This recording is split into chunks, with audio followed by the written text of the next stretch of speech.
So I just saw Disney's most recent live action remake, The Little Mermaid, and like every other person that spends way too much time on the internet, I went in fully prepared to hate this movie. But to my surprise, I ended up loving it instead, like a lot, almost as much as the original. But we'll get into all that much later in the video, and I'm pretty sure it goes without saying that this movie is very much an exception to the rule, seeing as how it's common knowledge that it's less of a coin toss and more of a 90% guaranteed possibility that a live action Disney remake is going to be hot garbage. Just the hottest garbage you'll see all year. So without wasting too much time, let's get right into all the major problems that come with each and every one of these factory produced live action remakes. Part 1. Animation is superior medium, argue with your shoelace. It is very common in the world of film to disregard animation as a medium of storytelling, even though some of the best movies in the world were animated. But without going too deep down the animation ridicule iceberg, I would like to share something with you that I have noticed as an avid consumer of cinema. I sometimes get this feeling in my neck that the sentiment of contempt towards animation is part of the reason why Disney feels the need, the urge to convert all their theatrical animated masterpieces into live action. Well, that and the potential billion-dollar box office, of course. But regardless of their reasons, there are certain types of stories that simply flourish in animation but cannot be told in live action because of the unfortunate limitations of the real world. And nowhere is that fact more evident than with Disney's live action CGI animals. Bro, literally the stuff of nightmares, my dude. Besides the fact that it's almost impossible to make a real life animal look as likable and loving as it did when it was animated, there's also the small, ever so slight inconvenience around the fact that real life animals can't express emotions, my guy. You can try and make them dance and sing and maybe even talk, but you simply cannot hold on, I'll get it. We're professionals over here. We can do this. Anthropomorphize. Yes. You simply cannot anthropomorphize a real animal to that extent. Whew, I did it. W Echo in the chat, boys. Come on now, let's see them W's, because that definitely wasn't staged. Yeah. Anyway, Pumbaa is a perfect example. As much as I loved him in the animated Lion King, when I saw his horrifyingly ugly live action counterpart, all I wanted to do was kill it and serve it to my family members for dinner, just so I wouldn't be forced to look at it try to tell jokes with Seth Rogen's voice anymore. And I'm pretty sure as Christians we're not allowed to eat pork. She's gonna eat me! Huh? But that just shows how much it freaked me out, my guy. Even Flounder, that was all cute and cuddly in the animated Little Mermaid, made me very uncomfortable every time he was on screen in the live action remake. It also ruins the musical performances as the real life animals simply cannot do the same specially choreographed moves that they did in the animation. Oh, you guys! Oh, okay, sorry. I didn't see Weko here. I was literally just watching this clip, the Hakuna Matata clip from the Lion King live action. And you guys, I get it. I figured it out. It's nostalgia. I know why it made $1.6 billion now. I remember. It's the nostalgia. I couldn't stop singing the song. I was literally in the middle of editing, getting the clips I needed, and I couldn't stop singing. Almost broke my freaking laptop out of hype. I understand. It all makes sense now. Nostalgia is the key to everything. You don't need creativity or new ideas or ingenuity. Just give me back my childhood. Just give it back to me in a brand new packaging. I will give you money. Disney, I will give you money.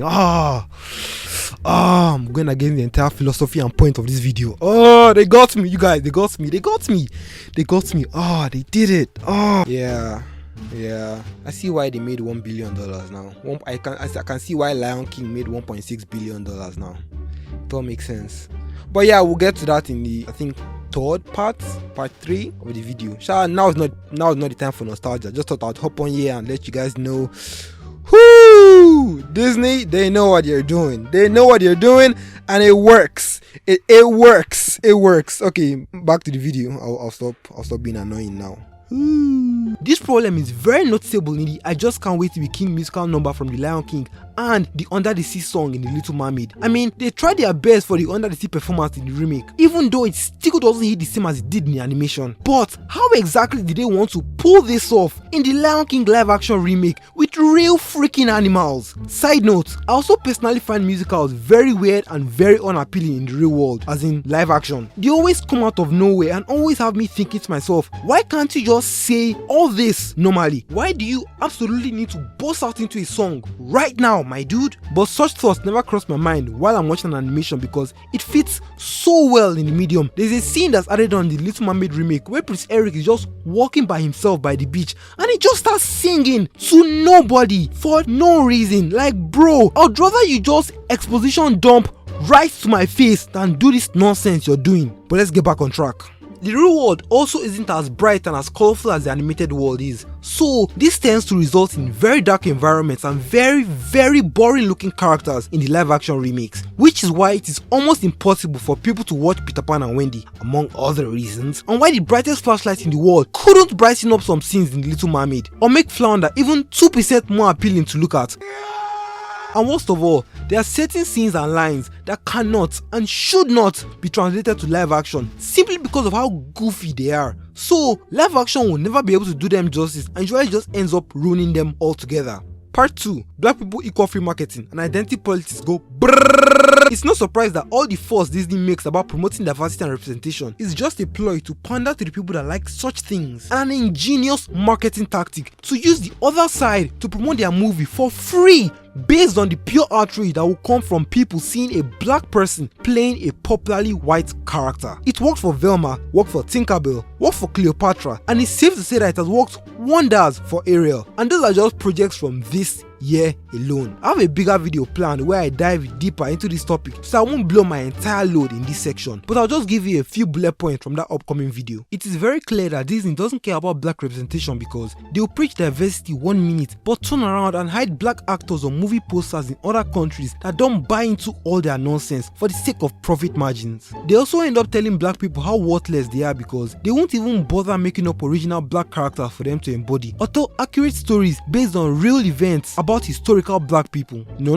Instead, they have to make do with the scraps and borrowed hand-me-down characters of white people, while at the same time saving a ton of money by paying the unknown black actors less because of their lack of star power and spending next to nothing on marketing because of the free publicity created by the outrage. It's also no secret that feminism now has its roots buried deep in the soil of Hollywood. All you have to do is look at any Marvel project from the past year to verify that statement. Women now essentially have to be superior to men in every single way, and implying that a woman should be anything other than independent and bossy is an offense punishable by death. You can see it in the way Wendy openly opposes and chastises the idea of being a mother and goes on to fantasize about living an independent life than literally dying alone. It's also evident in this scene.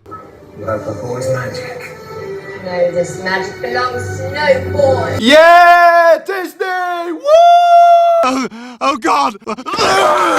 And this one as well. Are you Lost Boys? every last one of us? But you're not all boys. So? Don't worry. Girls get it done. Oh my God, my insides are on fire! You can also very clearly see it at the end of The Little Mermaid, with how Ariel defeats Ursula and saves herself instead of Prince Eric like it was in the original. One of my many nitpicks with this movie. Part numero tres. Imaginative creativity is dead and nostalgia beating killed it. I have no doubt in my mind that if you look up the word lazy in a dictionary, if anybody still does such a thing, where's your iPhone, my dude? You will see a very clear image of Disney staring right back at you because they have become the physical manifestation of what it means to endlessly relive your glory days. They seem to be completely allergic and adverse to the idea of creating new stories and establishing new characters in brand new worlds because when they do, it flops. So they opt for the easier and less stressful route of regurgitating what they already created several decades ago and feeding it back to us like it's fresh out the pot. Sometimes they don't even wait until a full decade. They might as well have invented the term nostalgia baiting with how often they do it. But this isn't particularly a Disney problem because these days, most of Hollywood can't seem to make a movie unless it's a sequel to, a reboot of, a prequel from,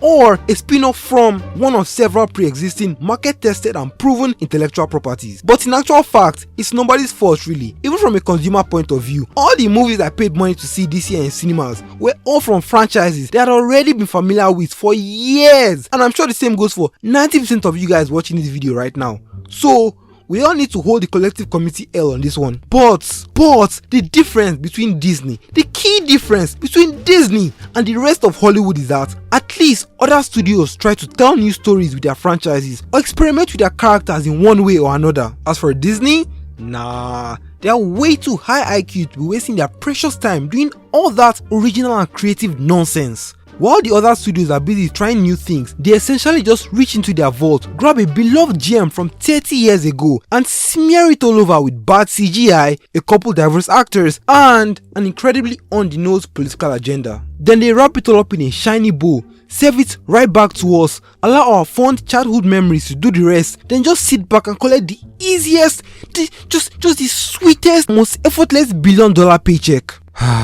Isn't capitalism beautiful, you guys? I'll be the first to say that the CEO of Disney is currently the most overpaid rebranding consultant in the world. They essentially just churn out soulless cash grabs every year at this point. Seeing as how they are too lazy to make new stories, it's no surprise that they make little to no changes to the original animation, and when they do make changes, it's usually hit it across the board, like in the case of Mulan or Cruella, because they're either trying to promote an agenda, redeem an irredeemable villain, or their new material just sucks, essentially making the movie longer for no reason at all. Epilogue: The Little Mermaid slaps, and fair critics can blow me. I actually had so much fun watching this movie. I was on the edge of my seat for a lot of it. The actress did a really good job of capturing the innocence and curiosity of Ariel. And I'll say it right now, her skin color had zero effect on my experience with her performance. It's kind of like when everybody is all hot and bothered about who the next president is going to be. Then when the election is over, we all just go back to our regular daily lives that have been completely unaffected by the outcome of the preceding outrage. Obviously, I know I'm in the minority here, but I really don't care. They actually gave some much needed backstory to certain things that were lacking in the animation. The extra runtime was used very well to properly establish the bond between Prince Eric and Ariel, while simultaneously fleshing out Eric as a character. All the actors did a good job of portraying the characters well, even the ones I was worried about. The movie made me cry, and if you ever repeat that outside, I'll deny it with every muscle in my body. There are a lot of changes, some good, some bad, but the good outweighed the bad for me, so I didn't really care in the end. And boy oh boy, can that girl sing. Whew!